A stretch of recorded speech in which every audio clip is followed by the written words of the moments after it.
The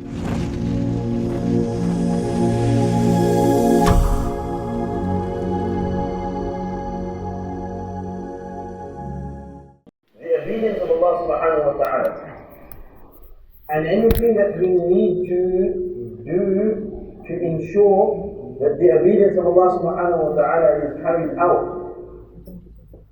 then we have used our utensil of time to the fruitful way. And if we say, so many times we invite brothers to come to the program, we invite them, participate in the durus of the Quran, the durus of the Hadith, come to an alim, sit in his company, take some time out to learn how to recite the Quran. We always receive the reply, I don't have time. Or, if you don't want to be rude, say, I'm trying to, I'm a bit busy with work. Or, I get very tired in the evening. So really we are saying that we have given preference to occupying our time with the occupation of work, whatever it is that we are doing at that time, where we could participate in the durus of the Quran, in the durus of the Ahadith, in the company of the ulama, in the majalis of the ulama, gaining ilm. We have decided that instead of doing these things, I am going to do these things. So now the question comes that have we selected the commodity that we are going to put in our utensil, the occupation that we are going to put in our cup of time? Have we chosen the right utensil? Have we chosen the right commodity? When will we find out? When will we find out? Did we get it right or not in the hereafter? But the problem is that over there we get it right, we learn the answer, but it will be too late to correct the answer that we chose.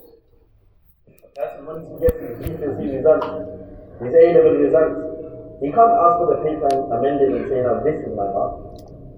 So similarly in the hereafter, when Allah subhanahu wa ta'ala, He asks, one of the questions that the person will be asked, and Allah subhanahu wa ta'ala, He says, Rasulullah sallallahu alayhi wa sallam, He says, لا تزال قدم ابن آدم, the feet of Ibn Adam, the feet of man will not move until he is asked about 5 things. One of them is, what did he use his free time? What did he use his time in? And the second question, more broadly, one question, his free time. The second one, time as a whole, his life. Your time is your life. Abdullah ibn Umar radiallahu anhu, Ibn Mubarak rahmatullahi alayh, they would say that what is time? Ya ibn Adam, innama anta ayyam. O the son of man, of Adam, O humans, innama anta ayyam. You are nothing but days. فَإِذَا ذَهَبَ يَوْمٌ ذَهَبَ بَعْضُ. When a day passes, a part of you has passed. A person comes into his life of 70 years. So 70 years times 365 days, this person's existence will come to an end after 70 years. After 70 years, this person will no longer exist. So each moment you can say, practically, his existence is decreasing. We are like the sun in the sun glass. It doesn't stop. It's continuously moving. So now, my friends, we need to ask ourselves that what are we going to occupy ourselves with? What are we going to say we are busy with? And what are we going to say we are too busy for? This is the real question. What am I going to make myself busy with? And what am I going to decide that I'm too busy for this? And we need to make a sensible decision. We need to make an educated decision. We need to make a decision in light of the hadith of Rasulullah sallallahu alayhi wa sallam, that worry about this world for as long as we are going to live in this world, and worry about the hereafter for as long as we are going to live in the hereafter. Worry about this world for the duration of your stay. How long will your residing in this world be, and how long will your residing in the hereafter? And accordingly, set your timetable. Accordingly, set your timetable.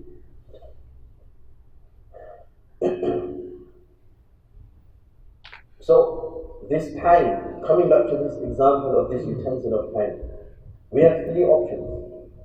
We have three things that we can put in this utensil of time. Number one, the disobedience of Allah subhanahu wa ta'ala. We use this time to disobey Allah subhanahu wa ta'ala. So if we are like that person who is given a cup and he puts poison in there and he drinks poison. This is what the disobedience of Allah subhanahu wa ta'ala is. قُلْ يَا عِبَادِي الَّذِينَ أَسْرَفُوا عَلَىٰ أَنفُسِهِمْ. What does Allah subhanahu wa ta'ala, how does He talk about those who disobey Him? He says, الَّذِينَ أَسْرَفُوا عَلَىٰ أَنفُسِهِمْ. Those who wrong themselves. We disobey Allah subhanahu wa ta'ala, we do something which we are not supposed to do, we do something which our parents tell us not to do, we do something which the ulama advise us not to do, we do something which we know we shouldn't do, and we think we got away with it. We think we got away with it. But the Quran is saying that no, you harmed yourself. How can you cheat yourself? If a person, he strikes himself with an axe in his foot, he's not going to say that, I struck well. You have struck yourself in the foot. So number one, the first option that we have to fill our utensil of time with is the disobedience of Allah subhanahu wa ta'ala. This is equivalent to spending money or fulfilling this utensil of time, this cup with poison.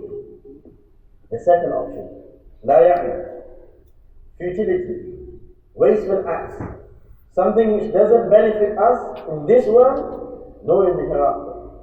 So if a person is going to work and he doesn't even make the intention of, if a person goes to work and he makes this intention that it is an obligation upon me to fulfill the right of sustenance upon my family who is dependent on me, or he is earning to spend in the path of Allah subhanahu wa ta'ala, then he is working and he is being rewarded as well. But let's say he doesn't make this intention. He goes to work because he needs to earn. He needs to survive. So this individual, he's not wasting his time and he's not in the disobedience of Allah subhanahu wa ta'ala. Unless that occupation, that work of his entails the disobedience of Allah, he's not wasting his time. So this is not la ya'ni. Although he's not doing a worship, he's not wasting his time. So Sharia says this is okay. Yes, a person should balance how much time he is spending in work. Because it shouldn't be at the expense of something which is more important. If you can drink water and you can drink zamzam, why drink water? Drink zamzam. So we are at the second point. We can occupy ourselves with la ya'ni, with something which doesn't benefit us in this world and in the hereafter. Like Ibn al-Muhani rahmatullahi alayhi, he would say that I don't like to waste anybody's time. And I don't like to waste my own time. I don't like to waste anybody's time, and I don't like when people waste my time. I don't like whenever anybody wastes my time. He used to say, "Meri tabiyat ke andar hararat hai." I have a very, very active personality. I always want to get things done. He says that when I start something, from the moment I start, now I'm occupied with getting it done. He says when I'm writing something, and I get towards the end of writing that, then my mind becomes so focused on getting it finished that I stay awake the entire night until I finish this work. This is the sacrifice of the ulama. The sign of an alim, the trademark of an alim is that he sacrifices his sleep at night for the sake of the ummah. Muhammad ibn Hassan al-Shaybani rahimahullah, the student of Imam Abu Hanifah rahmatullahi alayhi. Someone said to him, "Ala tastarih, don't you take some rest? You're always occupied. You need to take some rest." So he said, "Look, if I rest, then when the people who rest at night, they have a question about a dini matter, i.e., what do we need to do for our hereafter in this particular thing?" When they have this question, and they come to Muhammad ibn Hassan al-Shaybani, if Muhammad ibn Hassan al-Shaybani spent his night sleeping, then how will he answer? He will not be able to provide an answer. Everybody sleeps. relying on the ulama. But if the ulama don't take the time out to find out the answer, then how will the answer be provided? So the ulama sacrifice the time. So we can occupy ourselves with the disobedience of Allah subhanahu wa ta'ala, we can occupy ourselves with futility, or we can occupy ourselves with the obedience of Allah subhanahu wa ta'ala. This is the third option. This is the third option. Rasulullah sallallahu alayhi wa sallam, what does he say with regards to the people who occupy themselves with the obedience of Allah? Because if you occupy yourselves with the obedience of Allah subhanahu wa ta'ala, you will go to Jannah. If you use your time in obeying Allah, you will go to Jannah. So Rasulullah sallallahu alayhi wa sallam is talking in this hadith that I am going to mention about those people who occupy their time correctly. They are the people of Jannah. What does Rasulullah sallallahu alayhi wa sallam say? He says, ليس يتحسر أهل الجنة إلا على ساعة مرت بهم لم يذكر اسم الله تعالى فيها. أو كما قال النبي صلى الله عليه وسلم, that the people of Jannah will not remorse, will not have regret over any moment. They are in Jannah.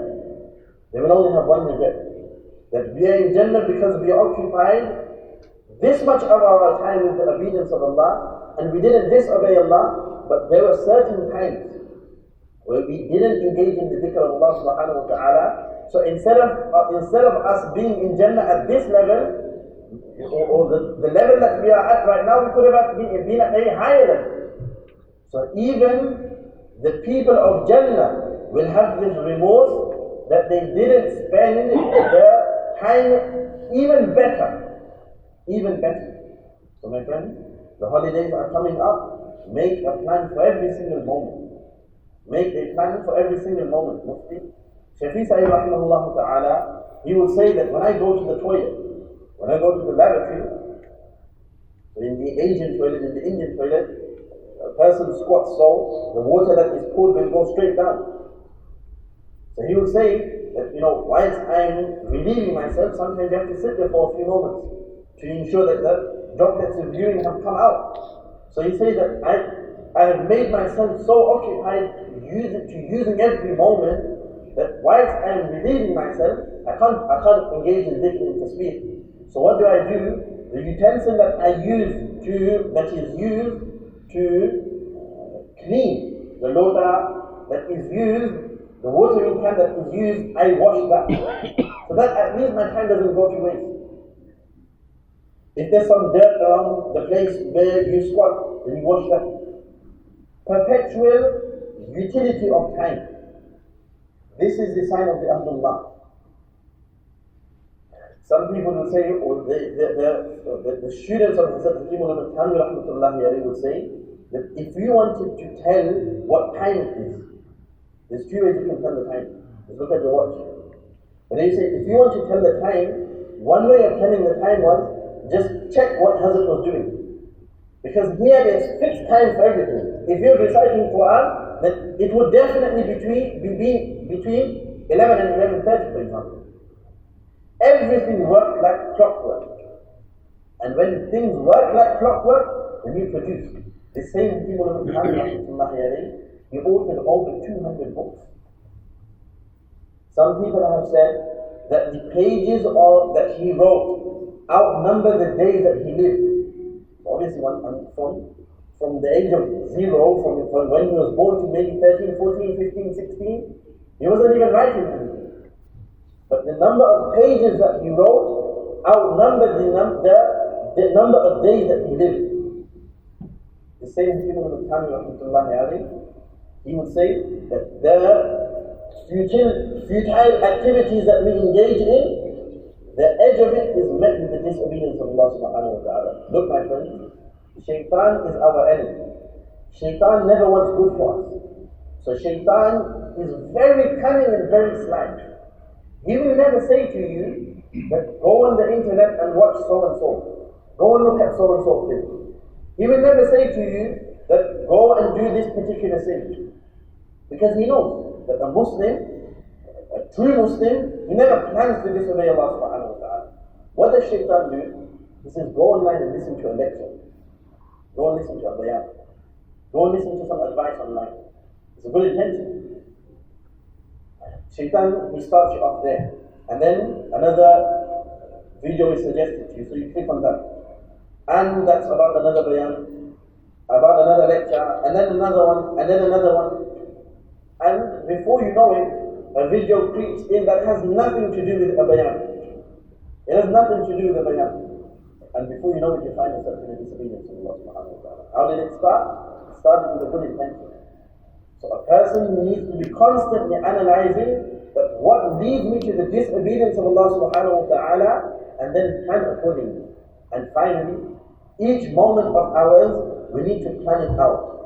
You know, whenever this point is mentioned in the bayanat, in the lectures, we go back home and we don't plan it out. We sit here and say, okay, mentally I've got this plan and this and no. Sit down and write it and then see how do it for one day. Forget the 6 weeks, do it for one day. If anyone is sincere about his hereafter, do it for one day and you will see how much benefit you make out of one day. Worldly benefit and benefit from the hereafter. You know, when I was studying, when the exam period would come, the madrasa didn't give us a timetable. They said, now you can adjust your sleep. Sleep when you want, wake up when you want. You don't have to fix a time for your studies. Because every student would be focused on his studies. So I had a classmate of mine that when we would sit down as a group, he would say that let's sit down and plan the next 2 weeks. What time we are going to do each subject. And my nature was that no, let's just get started on the revision. And he would say no, let's write it down. And we would lose an hour and a half sometimes in planning out the next 2 weeks. But I realized after a while that 1.5 hours that I lost, it saved my 2 weeks. If I didn't do that, then what would happen? Because there's no time to follow, I'm feeling a bit lazy. I'll do it later.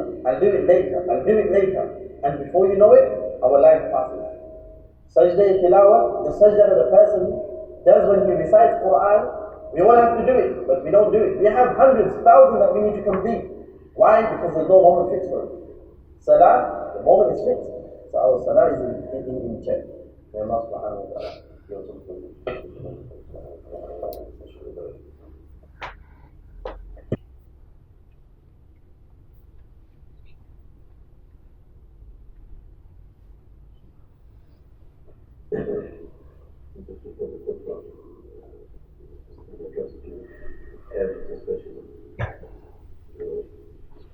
regards to Salah, just in school, when the kids are fortunate, we don't play Salah.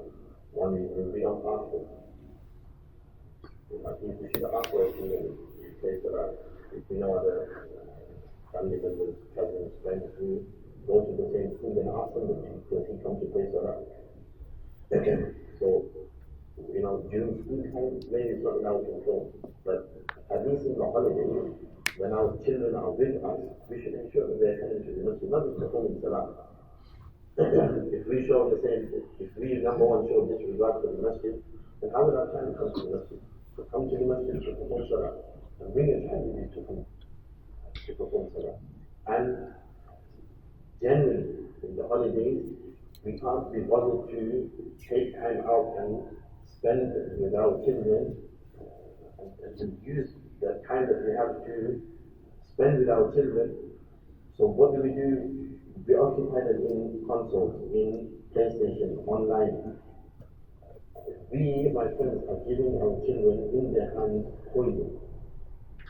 Children become so addicted, they become useless. Yeah. They don't want to read Quran, they don't want to live with family. So many times you go to someone's house, where the children, they're not even in the room. You're lucky if they're in the room, and they give you a handshake while looking at the game. You're lucky. Nowadays you go to someone's house where the kids are still playing. So stop giving your children this poison and control what they are exposed to. Control what they are exposed to. I've seen nieces and nephews, they're on YouTube, the parents are negligent, and it's a 6-7-year-old kid, you take what's off them, it's a tutorial on makeup. What does a 6-year-old girl need to be looking at a tutorial for makeup for? You know, we are living in a foolish, in a bubble if we think that nothing, you know, it's still a little kid. And نقش في الصغر كالنقش في الحجر. The things that a child imprints is imprinted in a child's mind, in childhood, it lasts forever. Those effects will last forever. So spend this time productively and with objectives, so that this is what I want to get from the end of these holidays. And I believe which we will be asked by Allah subhanahu wa ta'ala, and we will have nowhere to turn to. We will have nowhere to turn to. And if a person truly loves his kids, the person, truly, so many people work so hard, right? For the children to get.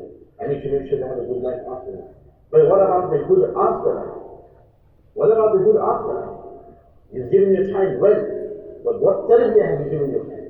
This child, when he grows up, he is going to grow up as a disobedient servant of Allah subhanahu wa ta'ala.